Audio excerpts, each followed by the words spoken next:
Assalamualaikum warahmatullahi wabarakatuh. Yang terhormat kepada Ibu Dr. Rifma MPD selaku dosen pengampu mata kuliah supervisi pendidikan.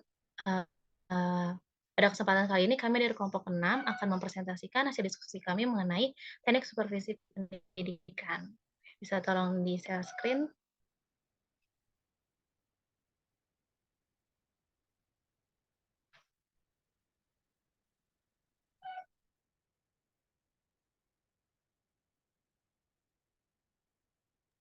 Apa sudah terlihat?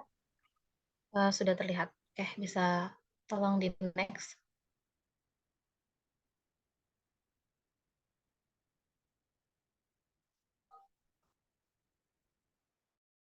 Oke, adapun anggota dari kelompok 6, yang pertama ada saya sendiri, Arfanya Desari, lalu ada Selvia Nanda, lalu ada Ika Damayanti, dan yang terakhir ada Vika Anjana. Bisa tolong di next.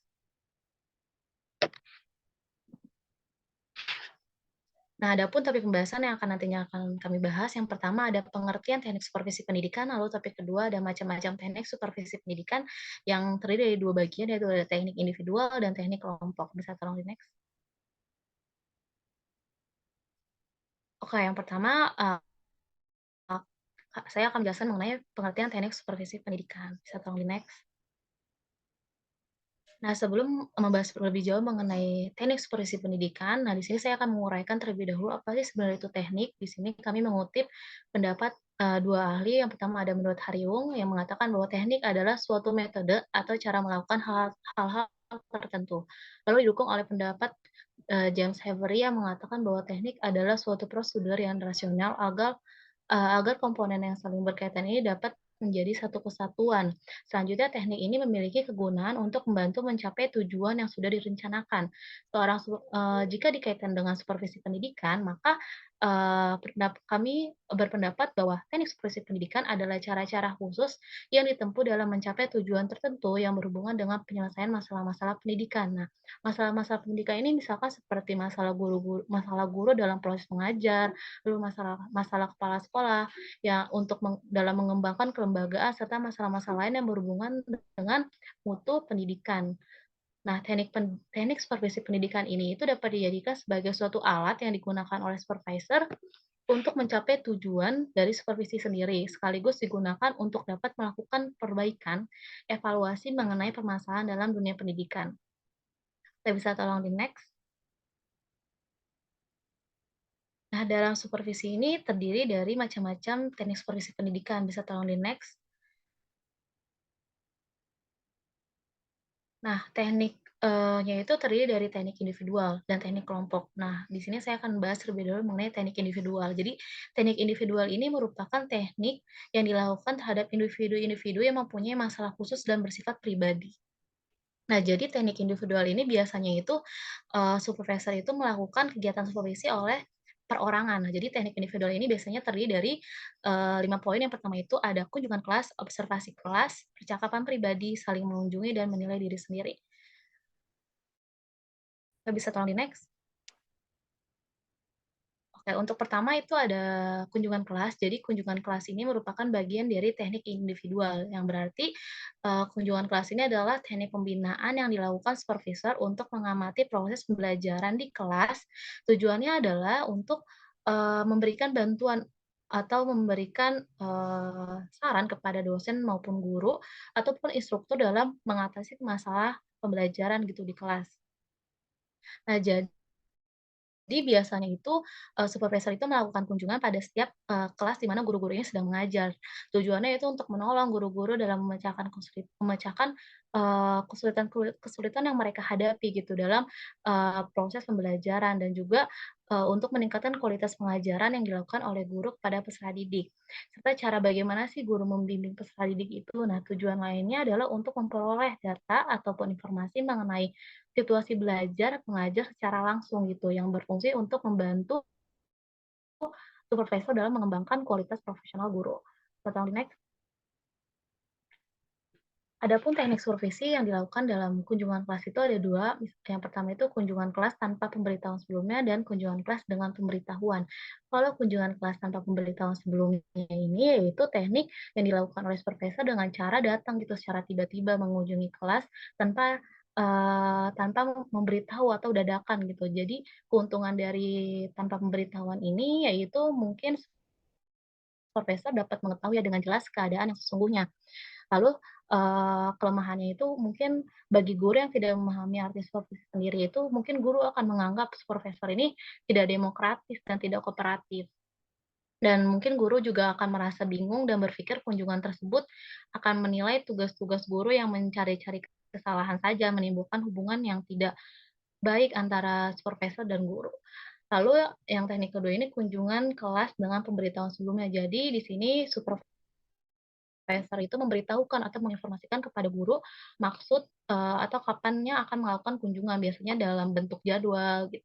Ataupun bisa dengan, memberitahukan secara langsung. Nah, jadi keuntungan dengan memberitahukan kepada guru, ini adalah guru akan merasa siap dengan persiapan dan adanya pembagian waktu yang merata bagi semua guru yang disupervisi. Sedangkan kelemahannya itu mungkin bagi guru yang tidak mengerti atau belum memahami supervisi sendiri itu guru akan, apa ya, berusaha gitu membuat persiapan dengan suasana yang tidak wajar atau dibuat-buat. Misalnya pada saat, akan diadakan supervisi itu segala sesuatu itu dipersiapkan secara mantap, mulai dari materi pembelajarannya, cara pengajarannya. Nah, hal tersebut tentu akan membuat supervisor sulit untuk menemukan bagaimana sih kelemahan ataupun permasalahan yang dihadapi guru sebenarnya dalam proses pembelajaran. Bisa tolong di-next.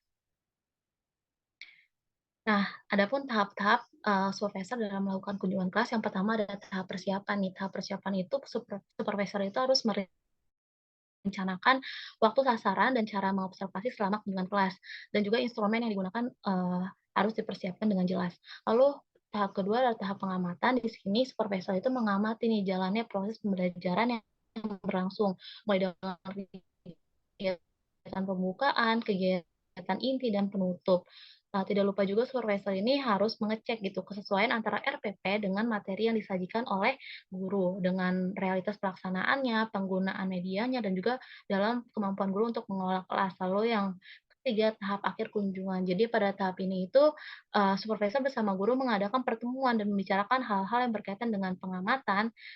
Supervisor juga perlu menunjukkan data-data gitu pendukung yang diambil pada saat proses pengamatan. Jadi kunjungan ini, biasanya dilampirkan, berupa instrumen yang memberikan penguatan tentang hal-hal yang sudah dicapai maupun yang belum dicapai oleh guru dalam proses pembelajaran. Lalu pada tahap terakhir ada tahap tindak lanjut. Jadi artinya ini supervisor dan guru berdiskusi untuk merencanakan tindak lanjut perbaikan untuk hari selanjutnya. Supervisor akan menjelaskan itu mengenai hal-hal apa saja sih yang harus dilakukan guru untuk memperbaiki, kinerjanya dalam proses pembelajaran, dan supervisor juga harus memberikan program gitu untuk yang tepat untuk meningkatkan kompetensi guru. Bisa tolong next? Oke, yang kedua ada observasi kelas yang merupakan bagian dari teknik individual. Jadi observasi kelas ini adalah mengamati proses belajar secara teliti di kelas. Tujuannya adalah, untuk memperoleh data secara objektif mengenai aspek-aspek dalam, situasi pembelajaran. Nah, sehingga dengan data tersebut itu dapat digunakan untuk menganalisis kesulitan-kesulitan yang memang, dialami oleh guru dalam proses pembelajaran, sehingga dapat dicarikan gitu solusi yang paling tepat, bagi guru. Nah, bagi guru hasil analisis ini akan dapat membantu mereka gitu untuk merubah cara-cara mengajarnya ke arah yang lebih baik. Sedangkan bagi murid-murid tentu dapat menjamin timbulnya positif terhadap kemajuan belajarnya. Bisa tolong di-next? Nah, cara melakukan observasi kelas itu ada 2 cara. Yang pertama observasi secara langsung dan tidak langsung. Kalau observasi langsung itu biasanya supervisor yang mengobservasi guru datang secara langsung gitu, dengan artian guru dan supervisor ada dalam satu ruangan. Sedangkan kalau tidak langsung, yaitu biasanya kegiatan itu dibatasi oleh misalkan ruang kaca, di mana guru dan peserta didik tidak mengetahuinya atau dengan alat-alat tersembunyi seperti kamera gitu, yang dipantau dari jauh oleh supervisor. Jadi bisa tolong di-next? Oke, jadi, dalam proses observasi ini tentunya ada aspek-aspek atau hal-hal yang, perlu dinilai gitu oleh supervisor. Yang pertama adalah usaha serta kegiatan guru dengan murid. Jadi di sini, dinilai dalam bentuk hubungan guru dengan penggunaan bahan dan media pembelajaran yang digunakan dalam proses pembelajaran, lalu juga metode pembelajaran yang digunakan, lalu yang ketiga ketepatan penggunaan media dengan materi yang digunakan oleh guru, lalu yang keempat ketepatan metode pembelajaran dengan materi yang digunakan, lalu yang terakhir ada reaksi mental siswa dalam proses pembelajaran. Oke, bisa tolong di-next. Oke, untuk selanjutnya akan dilanjutkan oleh rekan saya. Oke, baik. Selanjutnya ya, ini ada teknik percakapan pribadi. Nah, percakapan pribadi ini merupakan suatu dialog gitu yang dilakukan oleh guru dengan supervisornya gitu untuk membahas tentang keluhan-keluhan atau kekurangan yang dikeluarkan oleh guru dalam bidang mengajar, di mana di sini supervisor itu dapat memberikan jalan keluar gitu dari permasalahan guru tersebut. Nah, hal ini juga diperkuat dengan pernyataan dan dinyatakan oleh Adam dan Diki dalam Sehatian tahun 1991 bahwa salah satu alat terpenting dalam supervisi ialah percakapan pribadi. Hal ini tuh sesuai dengan tujuannya sendiri. Nah, yakni agar bentuk bantuannya yang diberikan bisa lebih mempertimbangkan individual dari guru itu sendiri. Boleh di next slide.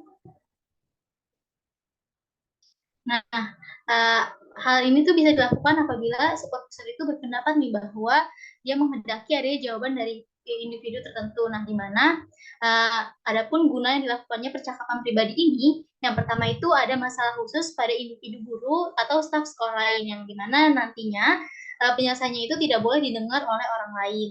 Lalu yang kedua, yakni supervisor ingin mengecek kebenaran data yang sudah dikumpulkan dari orang lain. Nah, dalam hal ini, wawancara perseorangan adalah teknik yang tepat agar orang yang diwawancara itu tidak terpengaruh oleh pendapat dari orang lain tersebut.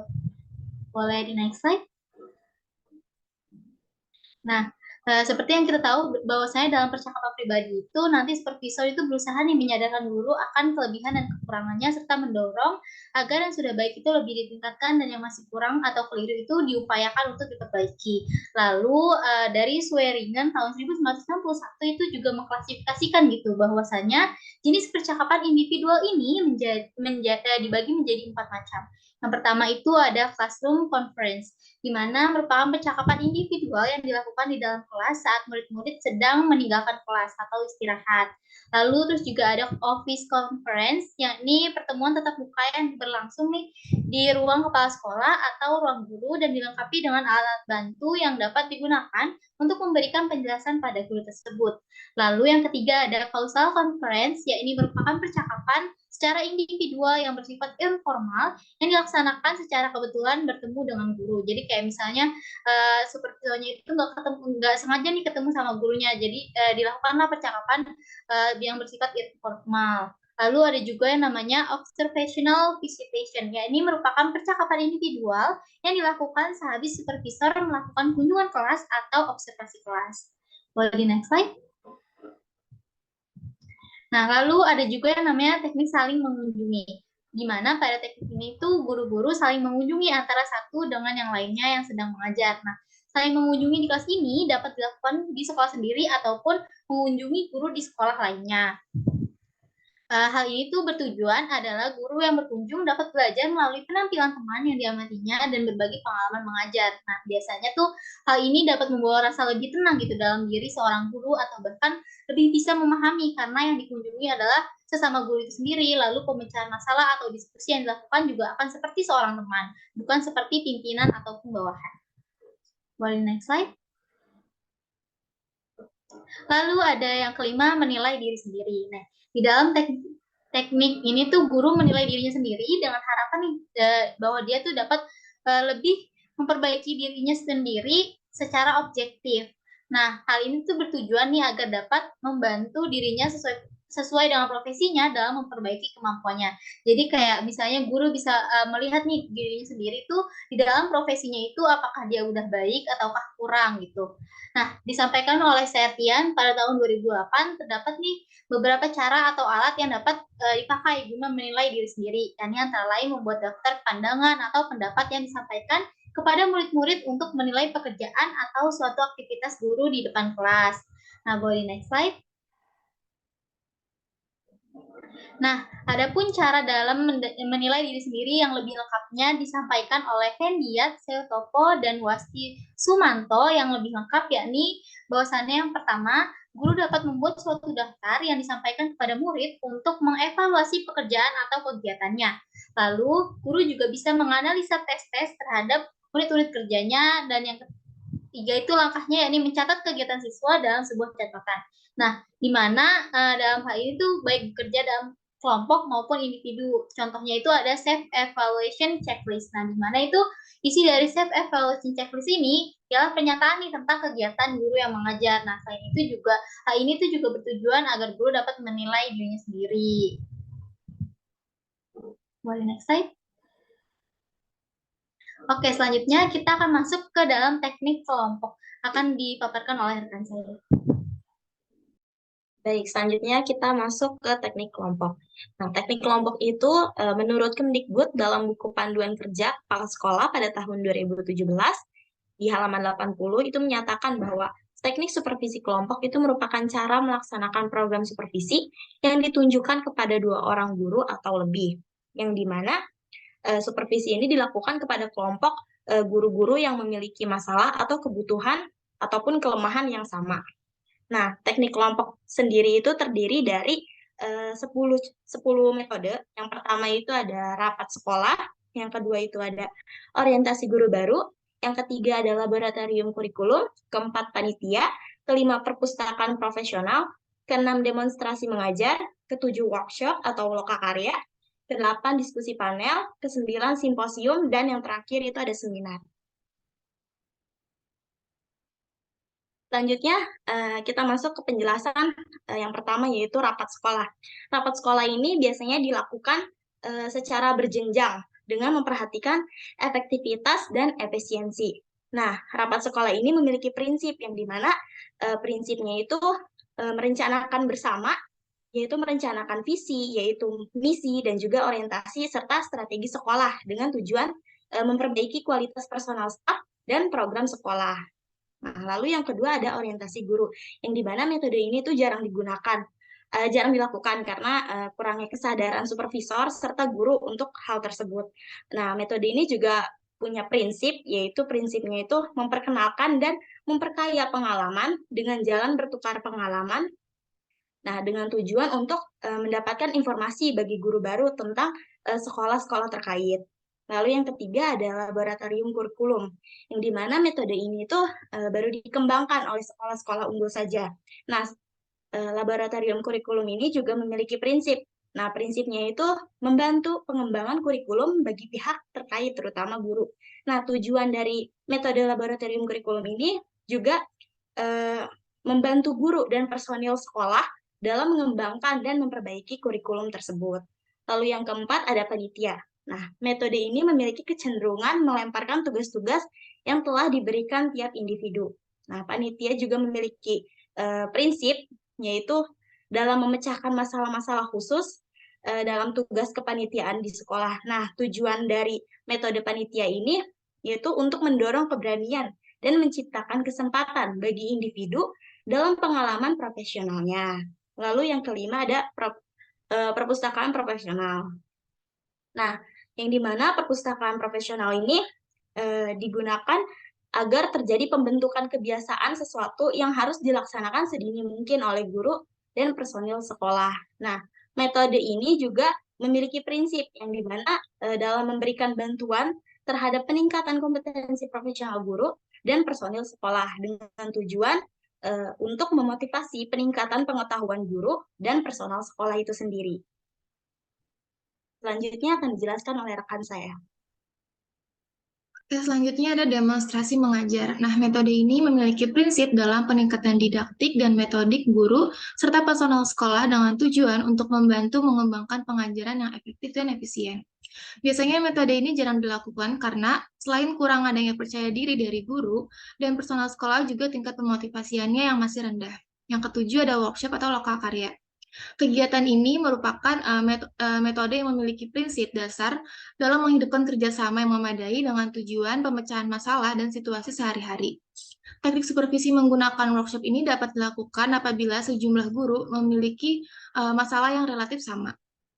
Yang kedelapan ada diskusi panel. Metode ini berbentuk diskusi yang dilakukan untuk menyelesaikan masalah dan didatangkan ahli untuk membantu menyelesaikan masalah tersebut. Selain itu, diskusi panel memiliki prinsip dasar dalam memperkaya ide dan gagasan untuk memecahkan masalah, serta memiliki tujuan untuk menumbuhkan sikap pengetahuan dan keterampilan. Yang ke-9 ada simposium, yaitu suatu kegiatan yang membahas sekumpulan karangan pendek tentang suatu pokok masalah yang ditulis sejumlah ahli dan pandangan para ahli tersebut yang nantinya dapat dijadikan jalan keluar. Dan yang terakhir ada seminar, yaitu suatu kegiatan yang dilakukan untuk memperbaiki cara mengajar guru serta meningkatkan kualitas manajemen sekolah. Boleh di next? Nah, ini berikut adalah beberapa sumber yang dijadikan referensi oleh kelompok kami. Boleh di next? Sekian presentasi dari kelompok kami mengenai analisis teknik supervisi pendidikan. Kurang lebihnya mohon maaf. Wassalamualaikum warahmatullahi wabarakatuh.